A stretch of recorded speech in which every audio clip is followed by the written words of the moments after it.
Sukacita yang kami terima pagi ini akan mematahkan, memutuskan setiap kuk belenggu, kesedihan, keputusasaan, dan ketiada harapan. Karena di balik sukacita ada kuasa berkat yang besar bagi kami. Sebentar kami akan terima berkat firman Tuhan, rapi firman-Mu, dan jamah kami yang hadir pada pagi ini. Kami siap, kami buka mata hati dan telinga dan jiwa kami lebar-lebar.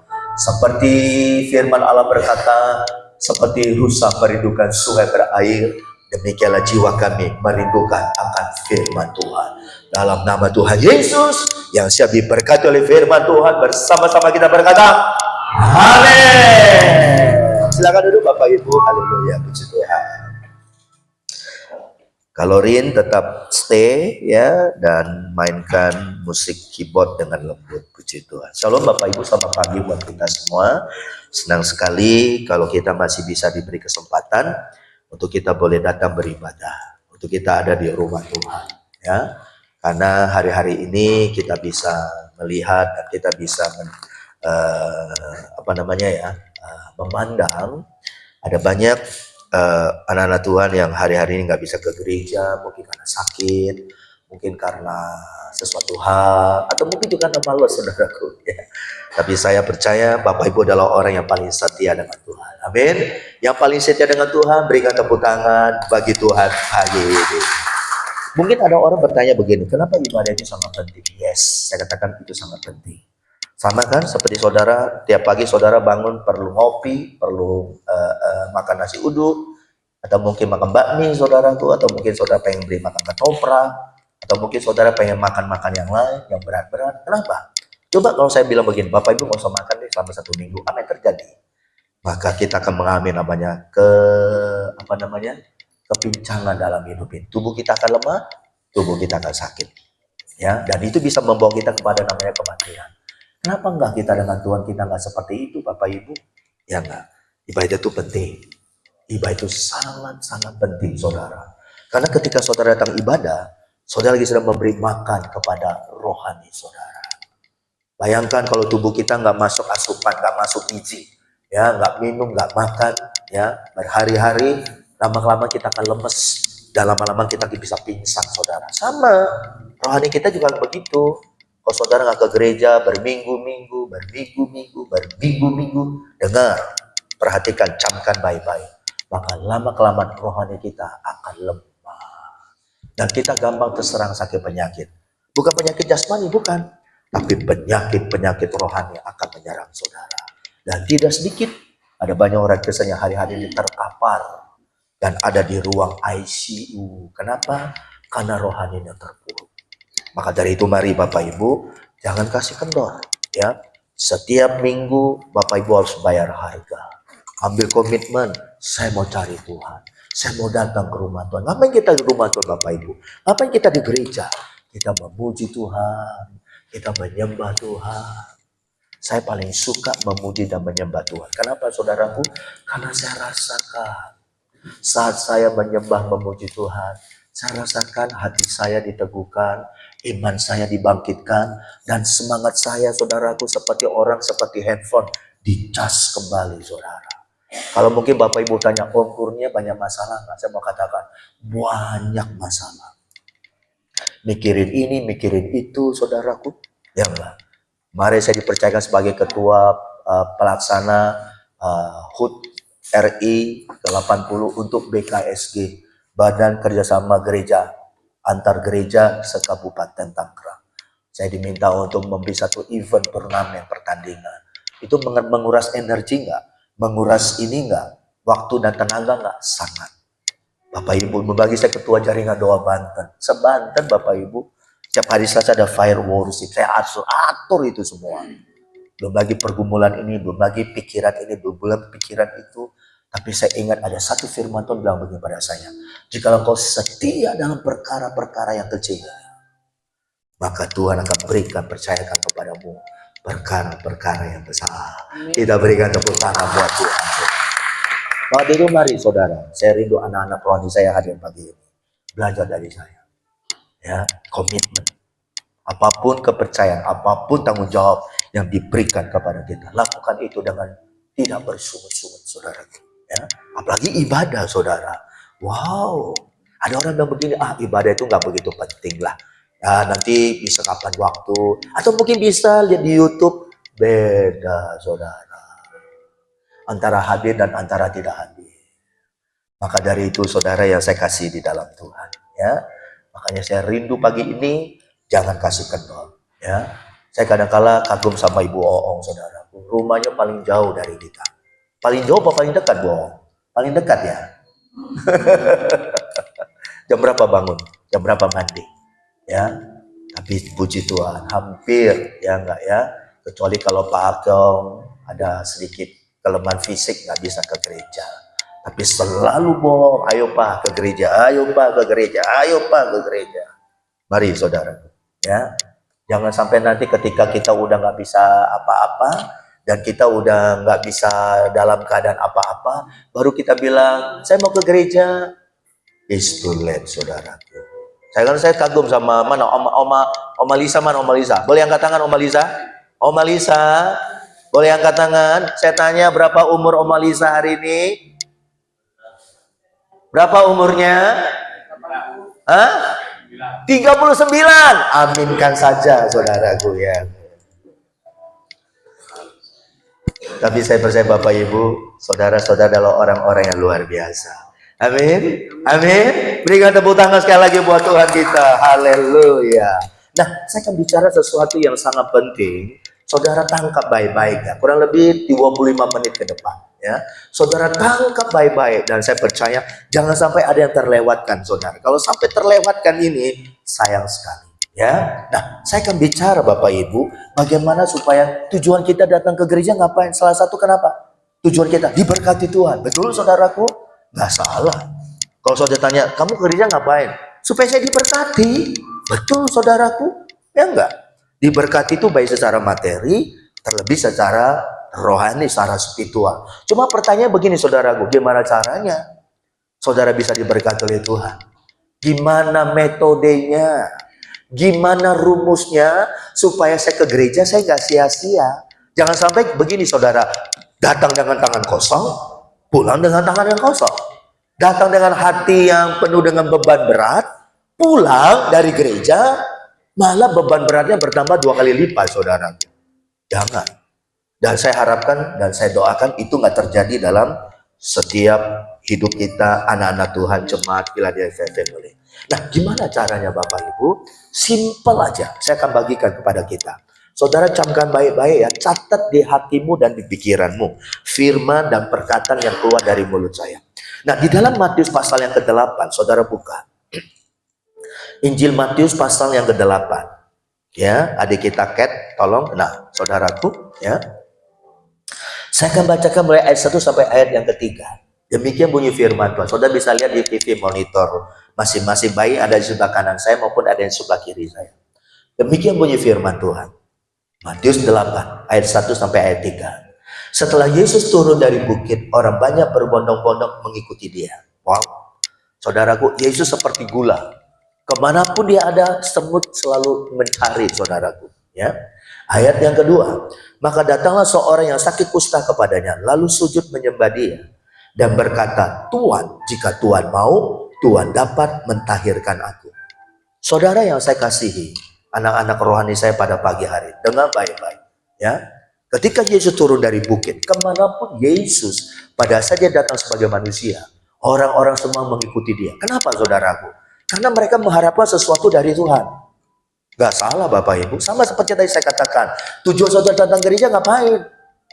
Salah satu supaya kita diberkati oleh Tuhan. Jangan sampai kita datang dalam keadaan yang hati gundah gulana, pulang juga dengan keadaan yang sama hati gundah gulana. Enggak. Tapi kebanyakan itu terjadi. Kenapa, saudaraku? Nah, coba kita cek dari cek, saudaraku. Ya, bukan hanya Bu Nunuk yang bisa cek-recek darah kita juga harus perlu dicek dan recheck oleh Tuhan. Yang setuju katakan amin, saudaraku. Ibu Nunu ini udah setengah dokter, saudaraku ya. Kalau saudara sakit yang ringan-ringan, silakan tanya sama Bu Nunu, saudaraku ya. Nah, Bapak Ibu, kalau kita lihat di dalam ayat yang kedua, saudaraku, apa yang terjadi?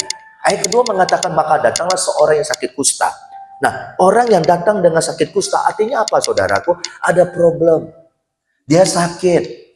Dia lagi sedang berbeban berat. Dia lagi stres, saudaraku. Dia lagi sedang mumet, saudaraku. Katakanlah kalau saya umpamakan untuk hari-hari bahasa sehari-hari ini, saudaraku. Ada orang kusta datang, saudaraku. Ngapain orang kusta datang kepada Tuhan? Kalau ditanya, kamu ngapain datang kepada Tuhan Yesus? Saya mau sembuh. Saya mau sembuh. Saya nggak mau kusta lagi. Ya enggak. Makanya saudara di ayat yang kedua ini dikatakan, maka datanglah seorang sakit kusta kepada Yesus, saudaraku. Nah, apa yang dilakukan oleh orang kusta ini? Lalu sujud menyembah Dia dan berkata, Tuhan, jika Tuhan mau, Tuhan dapat menyembuhkan saya, mentahirkan aku. Wow, bisa nggak? Berapa kali saya khotbahkan tentang ayat ini, saudaraku, dan saya umpamakan seperti ini. Bisa nggak Yesus berkata begini? Enggak, saya nggak mau. Tuhan, jika Tuhan mau, Tuhan bisa mentahirkan sakit kusta saya. Bisa nggak Tuhan bilang, enggak, saya nggak mau. Seandainya kalau Yesus berkata seperti itu, salah nggak, saudara? Salah nggak? Salah nggak? Kalau Yesus menjawab pertanyaan orang kusta ini. Salah nggak Pak Prai? Salah nggak? Seandainya kalau Yesus bilang begini, jawab enggak, saya nggak mau. Salah nggak? Halo? Enggak. Kenapa? Ya mau-maunya Tuhan lah. Kalau ibarat kata bilang suka-sukanya Tuhan lah. Makanya ada satu lagu pujian yang mungkin udah jarang kita nyanyikan. Suka-sukamu Tuhan, suka-sukamu Tuhan. Ya suka-suka Tuhan. Tuhan mau sembuhkan orang kusta itu kah? Atau Tuhan gak mau menyembuhkan orang kusta itu kah? Suka-sukanya Tuhan. Terserah Tuhan. Kenapa? Karena Tuhan itu bosnya. Tuhan itu empunya, saudaraku. Nah, kadangkala kita tanpa kita sadari, kita ngalami, saudaraku. Kenapa pergumulan saudara nggak ada jawaban dari Tuhan? Kenapa, saudaraku, tantangan hidup kita nggak ada pembelaan dari Tuhan? Kenapa berkat yang kita rindukan nggak pernah terjadi? Suka-suka Tuhan, betul. Tuhan memberkati kita atau enggak, itu terserah Tuhan. Tapi coba saudara baca ayat yang ketiga. Tampilkan ya. Ayat yang ketiga bilang begini, saudara. Lalu Yesus mengulurkan tangannya, menjamah orang kusta itu. Dan Yesus berkata begini, aku mau, jadilah engkau tahir. Seketika itu juga, tahirlah orang kusta itu. Tahirlah orang itu daripada kustanya. Kita berikan tepuk tangan untuk Tuhan. Haleluya. Maksudnya apa, saudara? Artinya apa? Ternyata Tuhan mau. Tuhan mau menolong orang kusta ini. Tuhan mau menyembuhkan orang kusta ini. Tuhan mau memberikan pertolongan kepada orang kusta ini, saudara. Dengar baik-baik pagi hari ini, Bapak Ibu Saudara. Bisa nggak kita belajar dari orang kusta ini, saudara? Belajar dari hal apa? Belajar dari bagaimana orang kusta ini ketika dia datang kepada Tuhan, dia nggak paksa Tuhan. Kenapa? Karena kita tahu dari perkataan dia berkata, Tuhan, jika Tuhan mau. Lewat perkataan orang kusta ini, dan yang kedua, gestur badannya, gestur tubuhnya. Karena ayat yang kedua, tampilkan ayat yang kedua, kembali kepada ayat yang kedua. Ketika orang kusta itu berkata, Tuhan, jika Tuhan mau, Tuhan dapat mentahirkan aku. Dia tidak maksa Tuhan, dia datang kepada Tuhan, bahkan dikatakan dia sujud menyembah. Ibarat kata begini Bapak Ibu, dia ambil hatinya Tuhan. Istilah kata bahasa rohaninya, dia sentuh hati Tuhan, dia senangkan hati Tuhan. Kenapa? Dia sujud menyembah, dia berkata, Tuhan, jika Tuhan mau. Saudara, kenapa muncul perkataan seperti ini? Karena orang kusta ini tahu betul, mengerti sekali bahwa mau nggak mau itu ada di tangan Tuhan. Tapi dari sikap hatinya yang luar biasa itulah yang akhirnya membuat mau nggak mau, Yesus berkata, Yesus mengulurkan tangannya, dan Yesus berkata, aku mau. Bisa nggak pada pagi hari ini Bapak Ibu, apapun masalah pergumulanmu yang kau alami, datang kepada Tuhan, belajar seperti orang kusta ini. Kita merendahkan hati kita. Makanya kenapa tujuan kita datang ke gereja, kita merendahkan hati kita.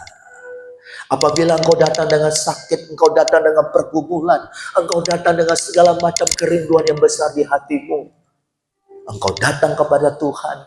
Di saat pujian penyembahan engkau datang, engkau sentuh hati Tuhan. Dengan cara apa kita menyentuh hati Tuhan, saudaraku? Lewat sikap hati kita.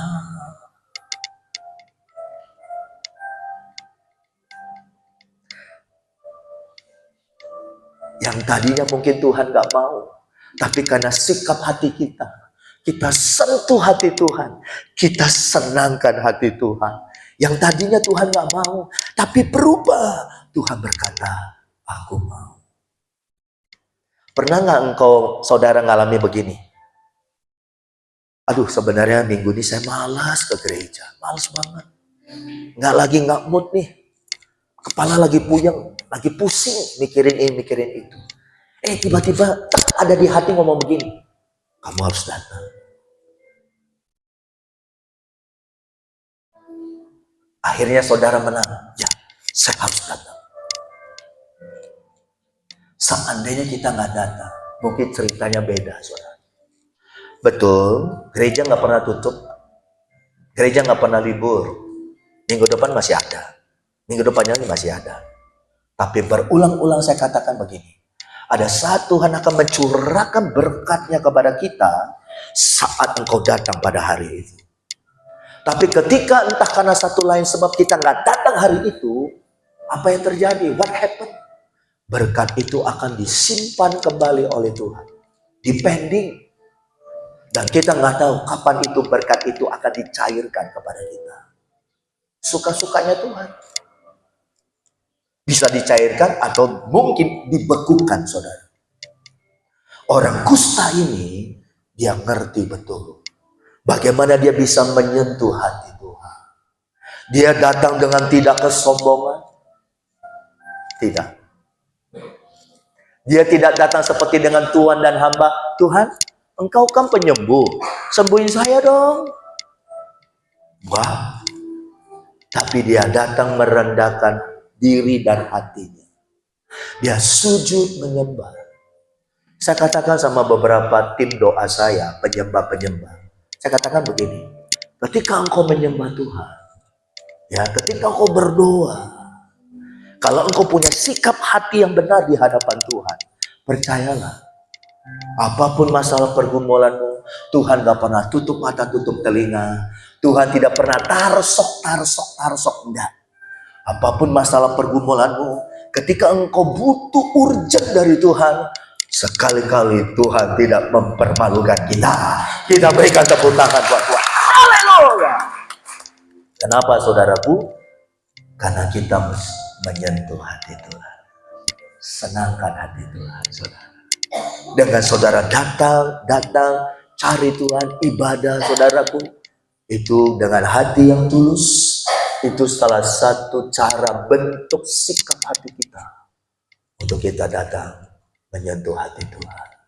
Jadi kalau ada yang tanya, ngapain sih kamu ke gereja tiap minggu? Nggak bosen, nggak capek. 2 jam di gereja duduk, berdiri, ya nggak? Belum lagi kasih kolektor, nggak capek kamu.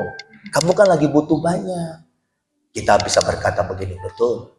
Kenapa saya ke gereja tiap minggu? Karena saya tahu tanpa Tuhan hidup saya tidak ada apa-apanya. Kenapa saya ke gereja tiap minggu? Karena saya mau menyenangkan hati Tuhan. Harta benda itu cuma sementara, Bapak Ibu.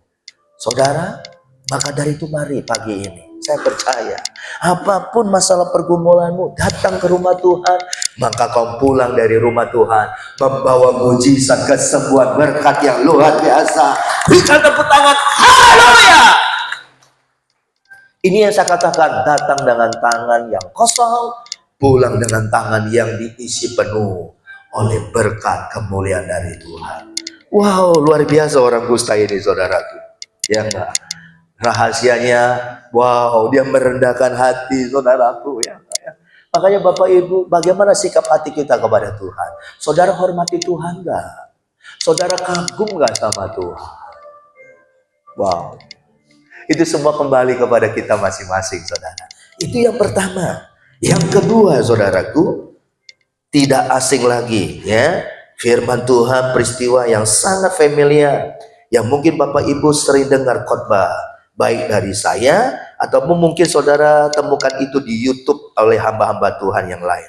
Di dalam Kisah Rasul pasal yang ke-16, Kisah Rasul pasal yang ke-16, ya sudah ditampilkan oleh adik kita, ya. Kisah Rasul 16 ayat yang ke-25 dan 26. Saya akan bacakan, ya. Saudara perhatikan baik-baik. Demikian bunyi firman Tuhan. Tetapi kira-kira tengah malam, Paulus Silas berdoa, menyanyikan puji-pujian kepada Allah. Dan orang-orang hukuman lain mendengarkan mereka. Ayat 26, akan tetapi terjadilah gempa bumi yang hebat, sehingga sendi-sendi penjara itu goyah. Seketika itu juga terbukalah semua pintu, dan terlepaslah belenggu mereka semua. Dan mereka dilepaskan dengan peristiwa yang sangat spektakuler. Sangat luar biasa, sangat amazing, saudaraku. Nah, kembali kepada apa yang saya sampaikan yang kedua ini, Bapak Ibu, Paulus dan Silas, mereka melayani Tuhan, ya. Mereka memberitakan firman keselamatan. Mereka ingin membuat orang-orang bertobat, berbalik dari kelakuan yang jahat dan menerima keselamatan kehidupan yang kekal. Bukannya dipuji, bukannya dikasih berkat, bukannya diagung-agungkan. Sebaliknya mereka difitnah, dianiaya dan dipenjarakan.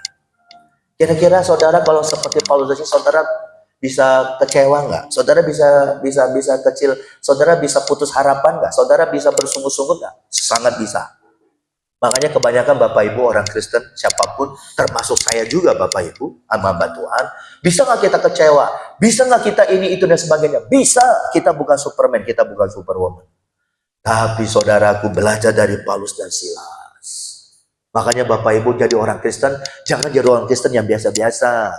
Jadilah orang Kristen, jadilah hamba Tuhan yang bukan biasa-biasa, tapi yang luar biasa. Bukan di mata manusia, tapi di mata Tuhan. Dan Paulus dan Silas tunjukkan itu, berikan contoh itu kepada kita pagi hari ini. Bayangkan saudaraku, ya enggak, mereka dianiaya, mereka dijebloskan ke dalam penjara, ditaruh di dalam tengah-tengah penjara, bahkan gak cukup, tangan kaki mereka dirantai, dibelenggu. Padahal mereka bukan kriminal, mereka bukan pembunuh kelas pahit. Hanya hamba Tuhan yang melayani Tuhan. Hanya menginjil, memberitakan firman, supaya orang-orang boleh percaya, jiwa-jiwa boleh diselamatkan. Tapi ganjaran yang mereka terima di luar nalar pemikiran manusia pada saat itu. Mereka difitnah, mereka dianiaya, mereka dijebloskan ke dalam penjara. Mungkin saudara ngalami nggak jauh lebih jauh dari Paulus dan Silas. Saudara berbuat baik, saudara nolong orang, bukannya dipuji. Kita nggak minta dipuji, Bapak Ibu. Kalau memang dipuji, ya puji Tuhan. Kita kembalikan pujian itu kepada Tuhan. Tapi sebaliknya kita dikata-katain, kita dibully, kita difitnah. Mungkin saudara ngalami seperti itu. Hati kita panas, hati kita marah, hati kita tersinggung, ya enggak? Dan saya nggak bisa salahkan saudara, kita manusia. Tapi kalau saudara mau naik kelas, nah ini pertanyaannya. Kalau saudara mau naik tingkat, maka dari itu saya katakan jangan jadi orang Kristen yang biasa-biasa saja. Jangan jadi orang Kristen yang ada di halaman. Tapi jadilah orang Kristen yang mulai naik tingkat, orang Kristen yang luar biasa. Jadilah pelayan-pelayan Tuhan yang luar biasa. Jadilah hamba-hamba Tuhan yang luar biasa, saudaraku. Dan ini dibuktikan oleh Paulus dan Silas, saudaraku. Alkitab bilang apa? Di saat tubuh mereka sakit, di saat tangan kaki mereka dibelenggu, apa yang dilakukan oleh Paulus dan Silas? Pada tengah malam, mereka naikkan pujian, penyembahan, doa kepada Tuhan.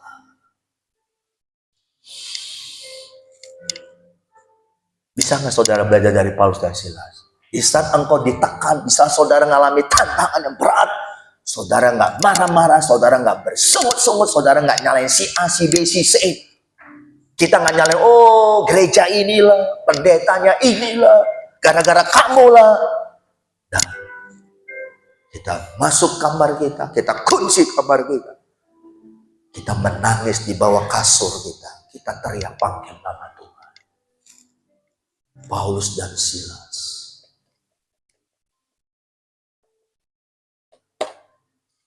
Mereka naikkan pujian doa.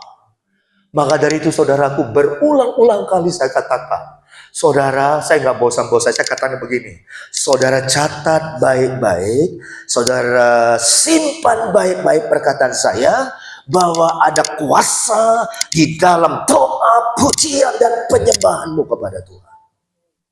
Buktinya apa, saudara? Buktinya saat doa Paulus dan Silas menaikkan pujian, penyembahan, doa. Apa yang terjadi? Tuhan kirim gempa yang dahsyat. Kemarin hari apa ya Pak Andre? Gempa ya? Rasa Pak Andre yang share di grup ya? Pak Andre ya? Iya. Ada gempa ya?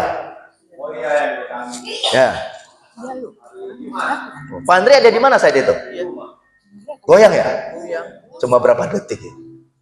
Wah, Pak Andre peka loh saudaraku. Jadi saudara kalau mau apa-apa tanya Pak Andre aja. Peka sekali dia saudaraku ya. Mungkin saudara nggak kali ada gempa. Betul saudaraku, pusat gempa di Bekasi ya. Walaupun hanya berapa detik, Pak Willy langsung bilang, ya betul ada gempa. Ya. Itu baru hanya sekitar 4 sekian skala Richter.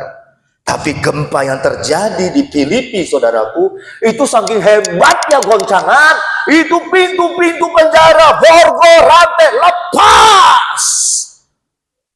Lepas karena apa? Karena goncangan yang begitu keras pada waktu itu. Mungkin kalau untuk zaman modern ini mungkin bisa 9, sekian skala Richter, saudara. Maksudnya apa, saudara? Ada kuasa. Jadi ketika Paulus dan Silas mereka naikkan pujian, penyembahan, mereka menarik kuasa dari sorga turun dan menggoncangkan penjara di mana mereka ditaruh di tempatnya. Ada sesuatu yang terjadi setelah gempa bumi ini. Apa saudaraku?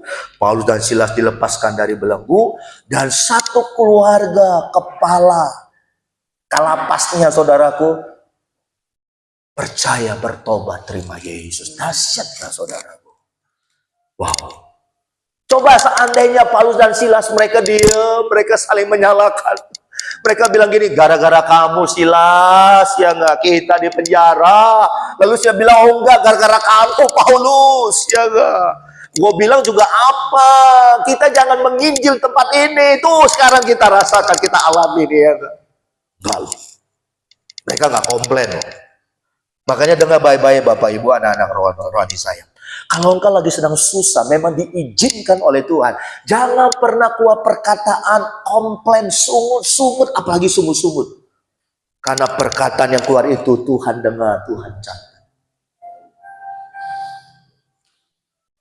Saya belajar banyak. Walaupun mungkin saya dalam keadaan susah, keadaan tertekan, selalu yang terpancar dari wajah saya apa? Senyum dan sukacita.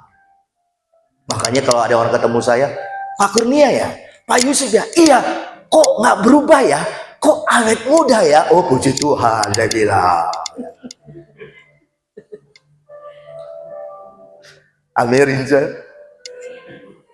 Satu kali saya diundang di SEC di Sentul oleh Pak Peter, ada pertemuan doa generasi Yeremia, para penggerak doa, dan saya mewakili Banten. Saya ketemu beberapa hamba Tuhan di sana. Saya udah lupa orang namanya, tapi saya ingat wajah tapi lupa nama. Pak Yusuf ya? Iya. Aduh, udah lama nggak ketemu. Oh iya Pak, saya bilang. Kok nggak berubah ya? Awet muda ya? Wow. Hidung saya udah mulai tipot, saudaraku ya. Lalu mulai saya ngaca. Ih bener loh, saya masih awet muda loh ya, ya. Padahal udah ABGG. Saudara tahu ABGG? Angkatan baru gocap go, saudaraku ya enggak? Saya udah gocap go loh saudaraku ya enggak? Tapi energi semangatnya 25. Kita berikan tepuk tangan saudaraku. Pujian penyembahanmu berkuasa. Dan saya suka menyembah memuji Tuhan. Saya nggak banggakan diri, saya banggakan Tuhan. Itu rahasianya Bapak Ibu. Mari, saya mau tularkan ini kepada saudara. Karena saudara adalah anak-anak rohani saya. Saudara camkan baik-baik. Di saat engkau menyembah Tuhan, di saat engkau memuji Dia, saya percaya engkau lagi sedang menarik kuasa sorga turun. Dan ketika kuasa sorga turun, ketika kuasa sorga itu turun, maka masalahmu, pergumulanmu, kerinduanmu, dan kebutuhan hidupmu, Tuhan akan buka jalan. Tuhan akan nyatakan pembelaannya. Tuhan akan nyatakan pertolongannya. Tuhan akan nyatakan mujizatnya. Kenapa? Karena saya punya kesimpulan begini. Orang yang menyembah Tuhan, orang yang memuji Tuhan dengan segenap hatinya, dia lagi sedang menyentuh hati Tuhan. Wow. Makanya ada satu hamba Tuhan, dia seperti memberikan satu candaan, saudara. Dia bilang gini, kenapa bisa terjadi gempa bumi di penjara Filipi? Kenapa? Ada yang jawab begini, ada yang jawab begitu, ada yang jawab begini. Dia bilang salah semua. Walaupun benar, tapi bukan itu yang saya mau. Kenapa? Dia bilang begini, saat Paulus dan Silas menyembah Tuhan, Tuhan di sorga, dia hanya begini, dia hanya manggut-manggut, saudaraku. Dia duduk di tahta singgasananya, dan tanpa sadar, dalam tanda petik, kaki Tuhan digonggong, dihentak-hentakan, saudaraku. Ketika kaki Tuhan dihentak-hentakan, ingat gak Alkitab bilang apa? Bahwa langit tata Tuhan dan bumi tumpuan kakinya. Ketika kaki Tuhan dihentakkan, maka terjadi gempa yang dahsyat di bumi. Itu bermula ketika kita menyembah Dia. Makanya ayo loh bapak-bapak, ibu-ibu, senangkan Tuhanlah sekarang. Udah, senangkan Tuhan. Lewat apa? Lewat pujian dan penyembahan kita. Walaupun mungkin saudara sibuk ya, kerja, cari uang. Sesibuk-sibuknya kita, masa sih saudara nggak bisa ada waktu secara pribadi dengan Tuhan? Saya kalau udah habis ngepel, cuci baju, saya duduk di kursi, saya buka YouTube, saya cari lagu pujian penyembahan, dan saya duduk, saya nikmati pujian penyembahan itu. Kadangkala air mata tanpa saya sadari menetes. Itu bukan air mata kesedihan, tapi itu air mata kebahagiaan. Karena Tuhan masih izinkan saya untuk saya merasakan hadirat Tuhan. Beban, masalah, pergumulan, rasa-rasanya memang gak percaya. Bagaimana cara Tuhan menolong? Bagaimana cara Tuhan memberi kekuatan? Bagaimana tiba-tiba timbul hikmat yang baru dari Tuhan? Dan semua itu bermula dari ketika kita duduk. Ketika kita naikkan pujian penyembahan kita kepada Tuhan. Makanya di Fire Worship tiap hari Selasa, saya banyak dengar kesaksian. Ada anaknya sembuh ketika dia datang menyembah Tuhan di Fire Worship. Ada banyak yang mengalami pertolongan Tuhan di saat mereka datang duduk diam. Naikkan pujian dan penyembahan. Ayo, Bapak Ibu Saudaraku. Kalau engkau mau diberkati Tuhan, lakukan ini. Lakukan. Belenggu yang mengikat tangan kakimu pasti akan terlepas. Kita berikan tepuk tangan. Dan yang terakhir, kita buka dalam 1 Korintus pasal yang kedua. Apakah ini mungkin salah satu ayat mas saudara di tahun 2025? Kalau memang ini ayat mas saudara, berbahagialah engkau pagi ini. 1 Korintus 2 ayat yang ke-9. Dan saya akan bacakan. 1 Korintus pasal yang kedua ayat yang ke-9. Sorry, bukan 8 ya, Kat, 9. Ya. 1 Korintus pasal yang kedua, ayat yang ke-9. Bapak Ibu, ya. Oh, haleluya. Oh, urapan hadirat Tuhan.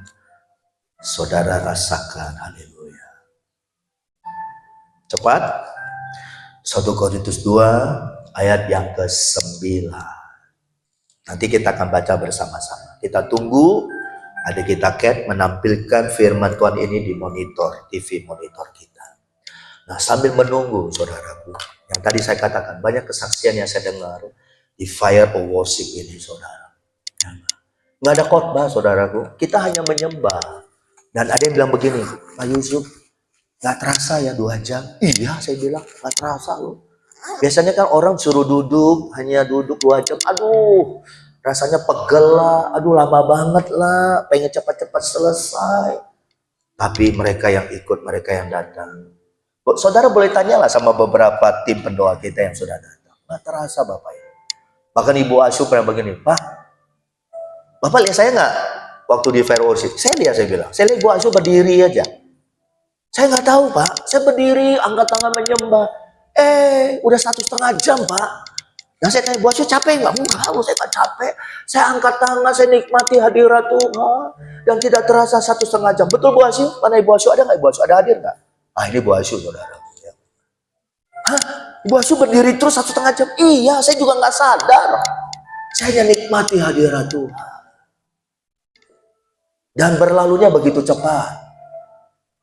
Itu kenapa? Rahasianya kenapa, saudaraku? Karena hadirat Tuhan saat kita menyembah. Nah, yang ketiga, saudara. Kita baca. 3, 2, 1. Tetapi seperti ada tertulis. Kita baca bersama. 3, 2, 1. Apa yang tidak pernah dilihat oleh mata, yang tidak pernah didengar oleh telinga, yang tidak pernah timbul dalam hati manusia, semua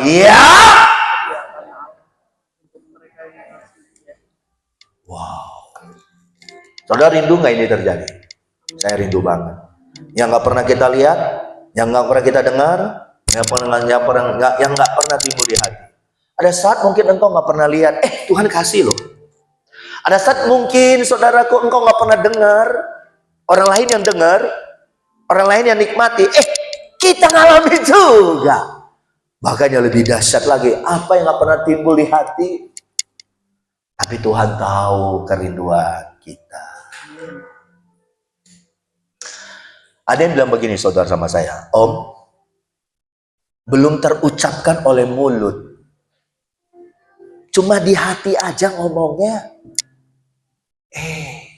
Tiba-tiba entah gimana ceritanya, barang itu sudah ada di depan mata. Saya bilang itulah 1 Korintus 2 ayat yang ke-9. Dan rahasianya di mana, saudaraku? Kuncinya di mana? Bapak Ibu catat baik-baik. Kuncinya di kalimat yang mengatakan bagi mereka yang mengasihi Dia. Saudara garis bawahi. Kalau saudara adalah orang yang mengasihi Tuhan. Mengasihi Tuhan bukan dengan mulut, tapi mengasihi Tuhan dengan tindakan. Nah, saudara catat ya. Mengasihi Tuhan bukan hanya di mulut, tapi mengasihi Tuhan lewat tindakan kita. Maka ayat ini saudara akan bawa pulang pagi hari ini. Apa yang gak pernah kita lihat, apa yang gak pernah kita dengar, apa yang gak pernah timbul di hati ini, itu yang Tuhan sediakan. Kita berikan tepuk tangan buat Tuhan. Haleluya. Jujur, saya ngalami Bapak ya. Saya ngalami.